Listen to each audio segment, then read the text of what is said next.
이분들이 굉장히 깨인 사람들이었고 뭔가 민주주의나 이런 자유 이런 것을 찾아서 미국에 온 사람들이기 때문에 대한 독립에도 굉장히 관심을 많이 가졌대요. 독립자금 그래서 보내고. 예, 그 사람들 사실 사탕수수 농장에서 굉장히 네. 힘들게 일하고 네. 돈을 적게 받았을 텐데 그 돈을 아껴서 독립자금 만들어서 한국을 계속 보낸 거예요. 엄청난 그 사람들이네. 돈들이 모여서 그 샌프란시스코에 있던 한인들에게도 보내고 또 뭐 독립운동을 하던 한반도 벗어나서 연해주나 이런 데서 독립운동 하던데 독립자금을 엄청 보냈고요.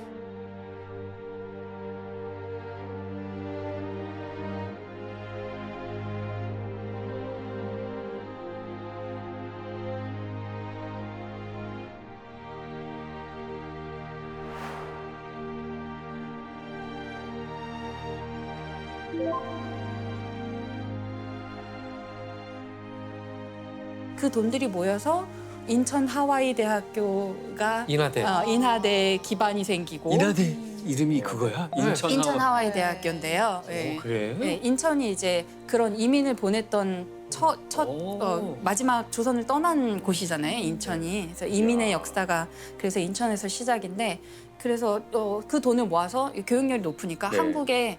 한국에 MIT 같은 걸 만들자 하면서 이제 인하공전을 만들자고 하게 된 거예요. 진짜 훌륭하시네. 네, 정말 굉장히 많은 노력을 했죠. 믿기지가 않네. 네, 하와이에 있는 이 한인들이 숫자는 그렇게 많지 않았지만 사실은 알게 모르게 우리 엄청나네요. 한국을 그 당시에 굉장히 많이 도와주려고 했던 거예요. 진짜 고생스럽게 살았던 분들. 네, 본인들은 네. 너무 힘들게 살았는데 그 와중에도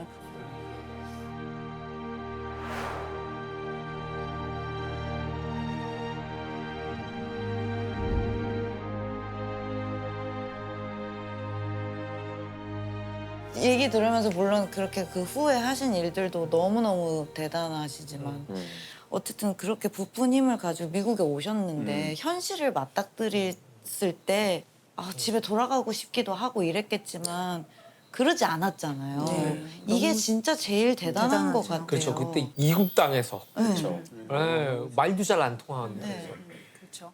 근데 하와이에만 우리가 그렇게 이주를 했던 게 아니라 멕시코에도 또 그래요? 노동을 하러 갔는데요. 애니갱 같은 애니갱. 경우. 네. 그거 이제 선인장 알로에 굉장히 큰 알로에처럼 생긴 용설란인데 이제 에네켄이더라고요. 현지 말로 에네켄이라는 식물인데요. 그래서 애니킹이라고. 네, 그걸 이제 애니깽이라고 부르게 되는데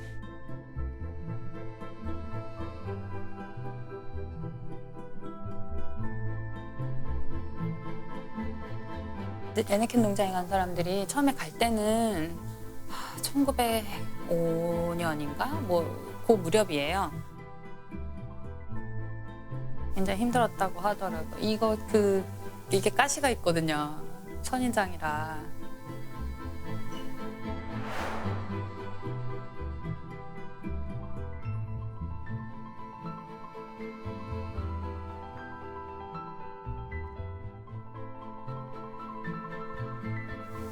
여기다가 언제 다 채워. 너무 크잖아요. 언제 다 채워요.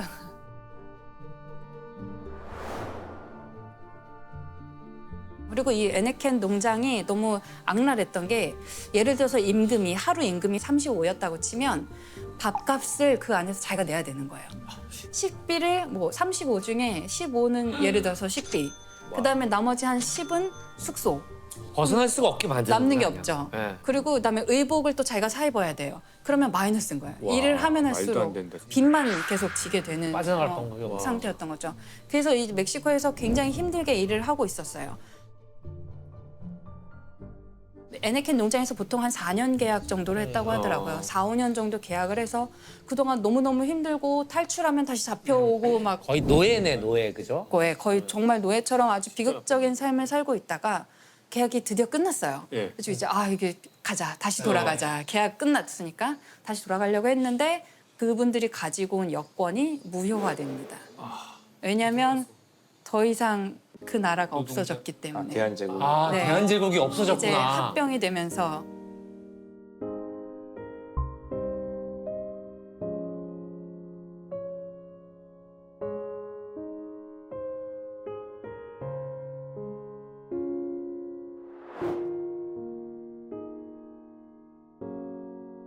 그래서 이분들이 돌아가지를 못하고 그 현지에서 어떻게든 남아 있거나 그때 당시에 거기가 뭐 과테말라 혁명이나 막 이런 그 나라도 막 내부에 분란이 많던 시기였던 거예요. 그럼 거기에 이제 용병으로 취직을 하기도 하고 그래서 한때 같이 이 에네켄 농장에서 같이 일했던 사람이 서로 다른 용병이 돼서 거기서 싸우는 데서 만나기도 하고 김영하 작가님의 그렇죠. 검은 꽃이라는 소설이 그 내용을 담고 있어요.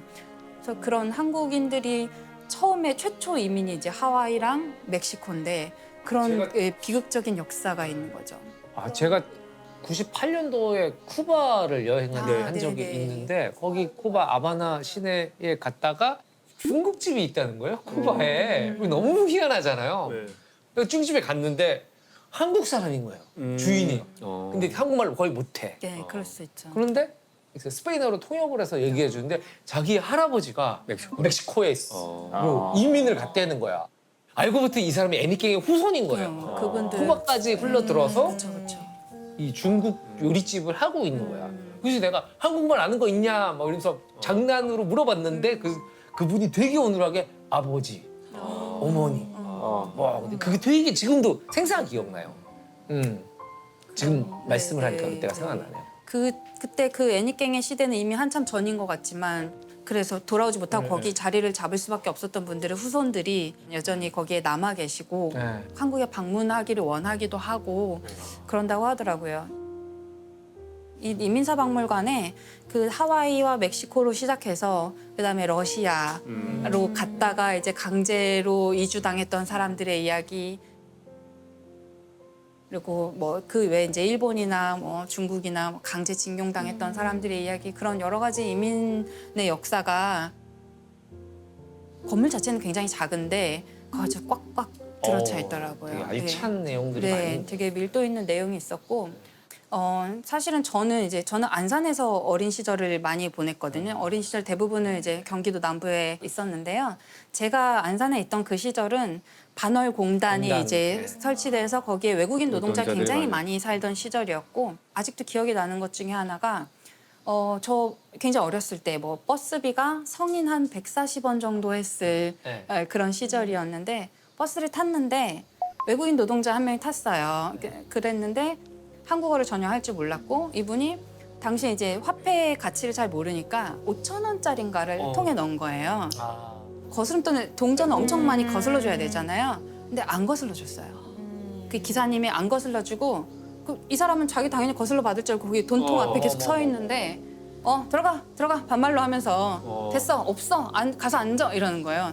그분은 돈통 앞에서 계속 어리둥절하고 있다가 굉장히 기사님이 막 이렇게 화를 내면서 들어가라고 하니까 어쩔 수 없이 들어가서 앉는 거예요.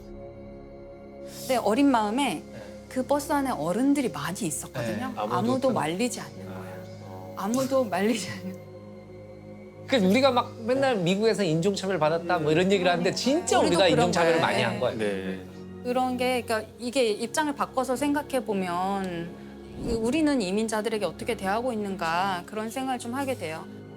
그러니까 결국은 역지사지가 정말 중요한 아까 얘기라고 생각을 저도 하는 게 저도 사실 뭐 외국인 문제 이런 거에 관심이 없었다가 이제 그나마 생긴 이유가 독일에 살았기 때문에 그렇거든요. 그렇죠. 그런 삶을 살아보신 네, 거죠. 물론 근데 독일은 그렇게 차별을 많이 하는 나라도 아니지만 어쨌든 그 외국의 외국인으로 산다는 게 아마 그들 문화 속에 들어가지 못해서 당하는 어떤 차별이라든가 그래서 어느 이상까지는 본인이 올라갈 수 있지만 더 올라갈 수 없다는 걸 깨닫고서 살아가는 그렇죠. 어떤 사람들의 모습 그러니까 우리가 나가서는 우리의 동포들과 내 자신에 대해서는 그런 생각을 하지만 정작 내 주위에 있는 외국인들은 한 번도 생각을 해본 적이 없었다는 걸 깨달았어요. 그 사람들이 고통을 당하나 아까 그런 버스에서 그런 경험들 근데 내가 정말 그 위치에 갔을 때는 정말 작은 것들도 정말 다 느껴지던데 그럼요.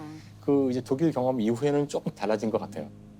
이 이민사 박물관에 갔을 때 저의 궁금증은 이민사 박물관 이민의 역사잖아요. 네. 근데 우리가 나간 재외 동포들의 이야기만 있고요. 그렇죠. 우리나라로 이민 왔던 사람들의 역사는 전혀 다루지 않고 있는 거예요.